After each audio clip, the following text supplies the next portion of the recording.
So God of War 4 info released. Well, not really info, just kind of estimated release date. Yeah. Yes. Of September 14th of this year, surprisingly. Well, not really surprisingly, since the game was announced last year for the most part. It was announced, but I don't think anybody really thought that the game was going to be out this year. It's surprising to me just because it's coming out a week after Destiny 2 comes out. That's not surprising. That's really upsetting. Yeah, I mean, if the date's actually, I feel like they're gonna start feeding off each other's sales. Like once the people are gonna start. No, I mean, I feel like you probably have two different customers there. Yeah, what he said.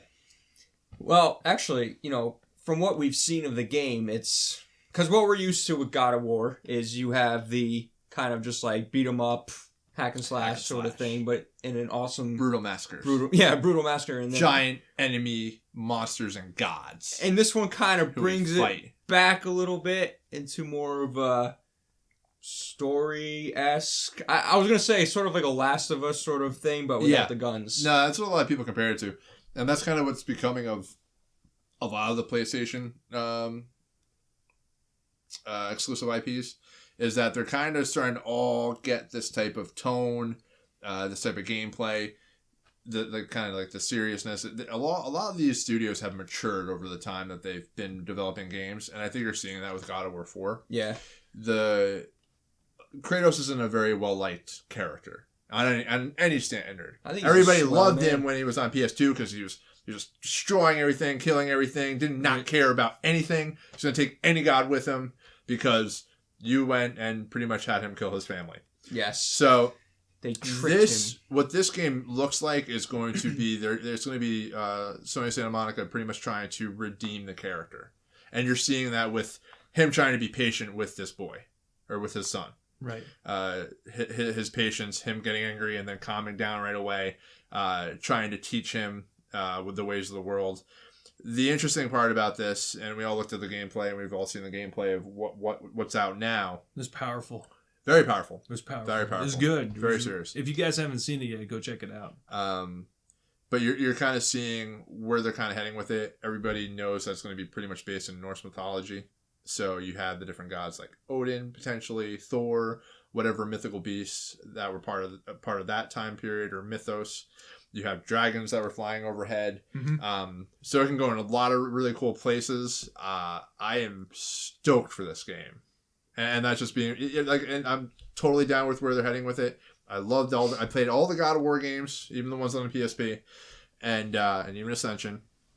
And I'm super stoked for the game. But the release date, if it is true by this Portuguese gaming website, I'm going to be very, very upset because it's going to come out like a week after Destiny 2. I'm also excited for the game. I only played God of War 3, and I didn't really finish it, so I didn't really know the context of this game. I thought it was going to be a prequel just because he has a kid. Well, they did. Ascension was a prequel. Ghost of Sparta was a prequel. And I'm forgetting one of the PSP ones. Chains of Olympus was also a prequel. Yeah. So I'm glad they're, I guess, humanizing him to give him more.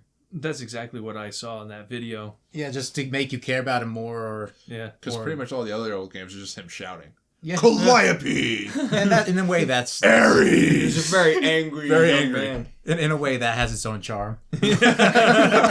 Comical charm. I felt for him. I really did. Like, he just did not care about anything. Like, even Poseidon's wife just threw her into some freaking death trap so he can get through a door. That's what Kratos We've all been there. That's... and all that weekend. It's gonna be almost like a reboot of the character in a sense, but I think it's all gonna have more emotion to it. It's all gonna have you're gonna be a little bit more connected to him because you know where his past was if you played those games. Yeah. Now, if you're a new player, like I've never played the previous God of War games, and watching the video for God of War 4, it made me want to play the game. It really did. It was powerful, and I really enjoyed the whole sequence of like teaching the kid how to hunt, but then they fought terrible monsters at the same time, and he's teaching his son how to essentially not be afraid to kill something, and is not to see it as something alive, but rather just a target. When he was referring to the elk that they were gonna eat eventually, but and that really it tugs on your heartstrings because it like I'm a father, and it's like I like the bond between father and son, and it really hit home. So playing a game like that would be amazing. Not necessarily something I would let my son watch me play. No. Why? It's perfectly good family fun. I mean, there's probably a sex minigame in it too. They have those in everyone. Let me just get that pre-ordered. So I mean, like for somebody who's new and that you played it, do you think that I need to go play the other games to enjoy this game? No, and I say that kind of loosely because, like, if anybody's played any of the other games, it's a very basic story. All you really need to know is that he was from Greek mythology, and he pretty much, I don't want to spoil it for anybody, but it's not. There's not a lot of stuff that happens because you're jumping from one mythos to the next. There might be certain ties to it, but I feel like if anything, like he might mention his brother that was in the PSP game. Like I don't. There and maybe one of the gods or something. And who knows? Other gods might show up. But I really don't think it's going to be one of those things. And it may not even be, at the end of the day, called God of War 4. It could be called God of War, whatever the title is. Colonoscopy. Sure.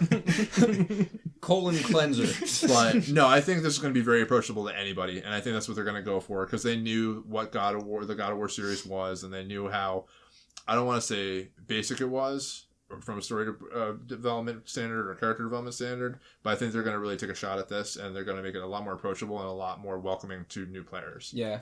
So their target is new audience. I think so. At the end of the day, that makes more sense. You're going to have the awesome combat mechanics that are in the other games, and you saw it with the axe and stuff like that. And, sure. And there was QuickTime events. You didn't see the QuickTime notifications, like press triangle, but you saw the pause in between him jumping on top of whatever that guy was, ogre monster Troll in the trailer. Yeah.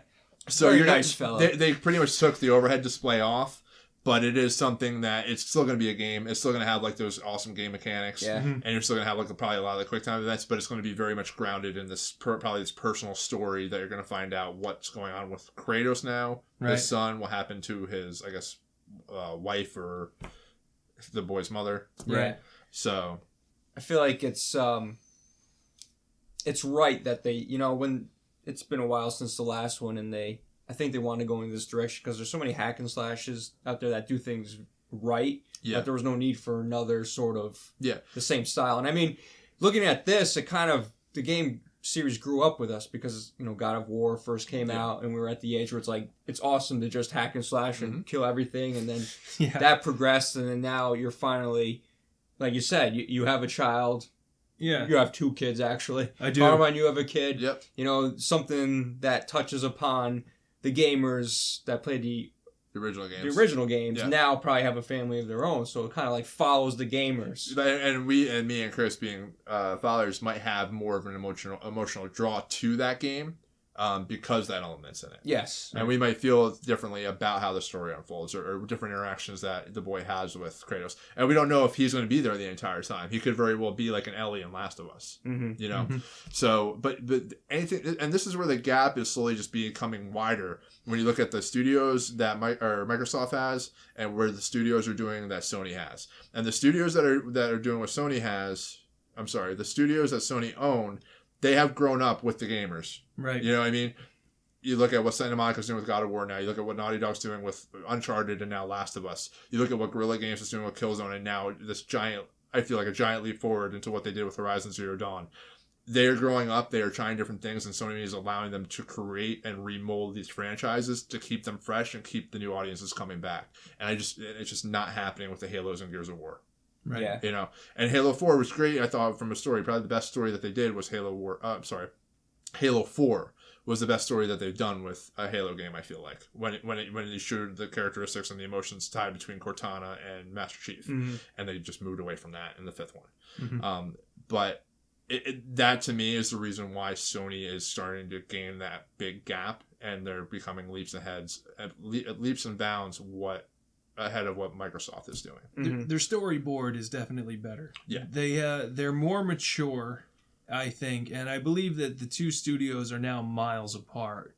And I think if Microsoft is going to hold a candle to Sony, I believe that they need to also turn it up and mature with the gaming audience. Like you said earlier, the mean of gamers is about the mid-30s. Yeah. As far as age. Yeah. So, and for you new gamers, like, and I'm talking like kids that are like 14 and growing up with this other stuff. I mean, and then that's fine. The Minecrafts of the world, which Microsoft now owns. You know what I mean? Yeah. So, yeah. But yeah, so I mean, last thoughts on this whole God of War. Super excited. I'm really upset. If this is true, I'm going to be really disappointed it's coming out a week after Destiny 2. but I think it might be one of those things where like I'm such a God of War fan that I need to play it.